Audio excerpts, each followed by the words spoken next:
اللہ کے نام سے شروع جو بڑا مہربان اور نہایت ہی رحم کرنے والا ہے۔ السلام علیکم ورحمۃ اللہ وبرکاتہ۔ یقیناً تمام دوست خیر و عافیت سے ہوں گے۔ اللہ تعالیٰ سے دعا ہے کہ اللہ تعالیٰ تمام دوستوں کو خیر و عافیت سے رکھے۔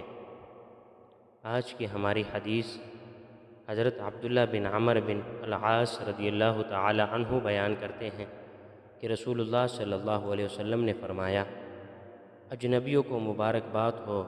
عرض کیا گیا، یا رسول اللہ، اجنبی کون ہے؟ آپ صلی اللہ علیہ وسلم نے فرمایا، بہت زیادہ برے لوگوں کے ہجوم میں وہ نیک لوگ جو معاشرے میں بدی اور شر کے غلبہ کے باوجود حق اور نیکی پر استقامت سے قائم رہیں گے۔ ان کی مخالفت کرنے والوں کی تعداد ان کی اطاعت کرنے والوں سے بہت زیادہ ہوگی۔ مراد یہ ہے کہ یہ ایسا دور ہوگا جس میں دین پر عمل کرنے والے لوگ معاشرے میں اجنبی لگیں گے۔